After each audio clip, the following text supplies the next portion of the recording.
All right, so we're working on some stuff here for the 3-link and decided to get up on it. And this is our 3rd link. We've got the R joints from Ride Tech, and this is like a DOM wedge tube. It's pretty heavy duty, so this ought to work out really good. And made the brackets over here. Took them, made these things, made them on the mill. Really helps out a lot. So anyways, we got 3 holes, and this is going to mount on the rear end, and so it'll give us some angle adjustment on the bar. And so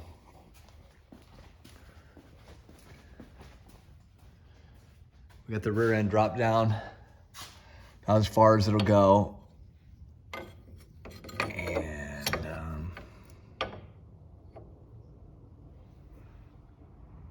you can see we've got a hole through the back. The rear end's dropped down a lot, like way farther than if it was even just jacked up off the ground. So I need to get in here and prep everything, but we got the brackets fit to the rear end housing, and we're gonna weld those. All right, on. So we've got the 3rd link in place. This is actually right height. And go around inside, put this thing down.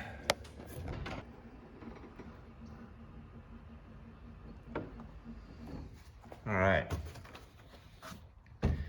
So we've got the 3rd link comes through the rear seat partition, and this is actually about the angle it's going to be at. So you can see the height above the torque box. It's about 3.5, 4 inches. And so we're going to try to figure out how to hide this thing under the back seat.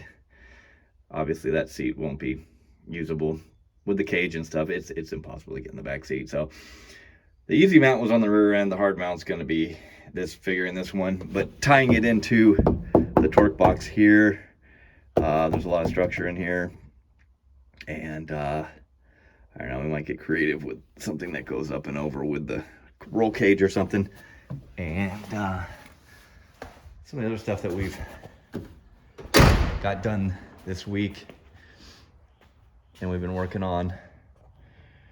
Rebuilt the master cylinders. Unfortunately, that setup is no longer available anymore, but I was able to rebuild them. I had rebuild kits and stuff for them. Got my oil cooler lines done. I ran the new rear brake line. I've got new ones for the front. These are gonna get chopped up, reflared. You'll have a line that comes out of here and then goes to a T. One goes over to that side, one goes to this side. So we'll make those all up.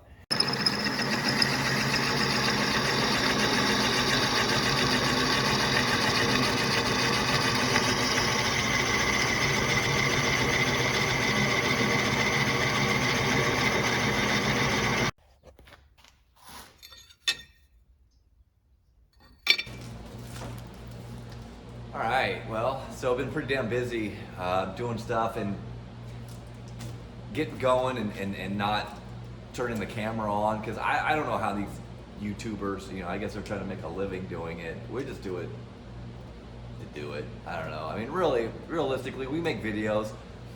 They're like our commercials. You know what? You guys see us, you see you like what we do, you buy our stuff. I'm not trying to get YouTube famous or YouTube millionaire. I'm no Cletus McFarland.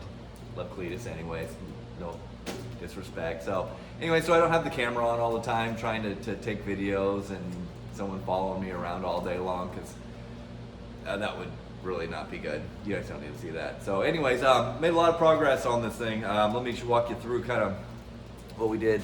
You've seen some of the stuff making the brackets for the rear. You guys saw all the brake lines are all in, which was a pretty big task. So I'll walk you inside the car, show you what we got going on in here. So this was a lot of work and took a lot of thought on how to make the support for the front brace, or for the front brace, for the third link, upper link, making the mount for it. So we essentially, it's not all welded in yet, but we're gonna tie it into the torque box here, which is cool because there's also a floor plate for the roll cage. It's gonna be tied into the roll cage. This piece is where the hump is all plated, and there's a lot of structure in here, so this will be all tied in. So then we made these cool, I made these cool brackets. They're adjustable. There's 4 positions. Each position on this thing is like one degree of adjustment. And then also on the rear one, on the rear end, I showed you earlier that it was adjustable as well. So this will be pretty cool. So the plan really for back here is we're not going to put the seat in.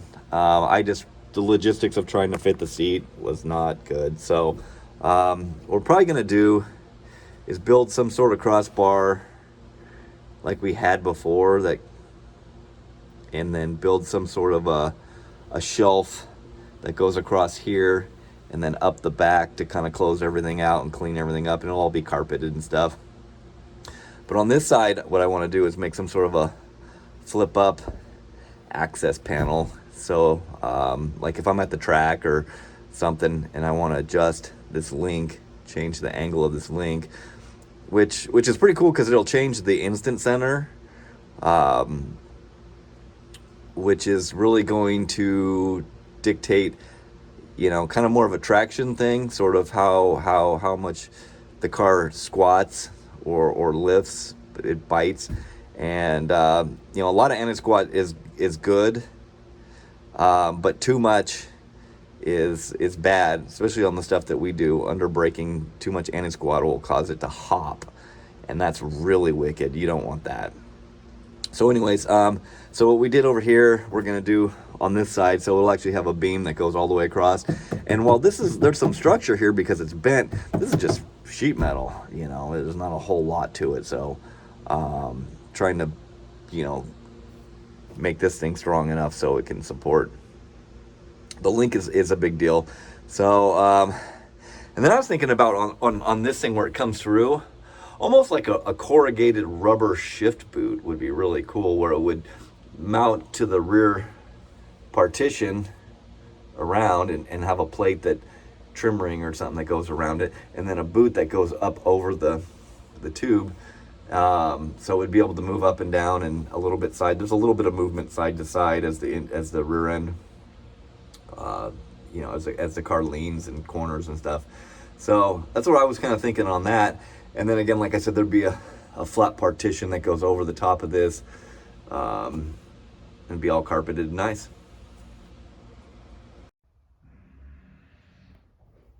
All right, we got most of this all tacked in place, and we'll work the suspension before we fully weld everything, make sure everything works out all right. But it's going to work out pretty good. I think it adds a lot of rigidity to the car and tied into the cage. So one piece down.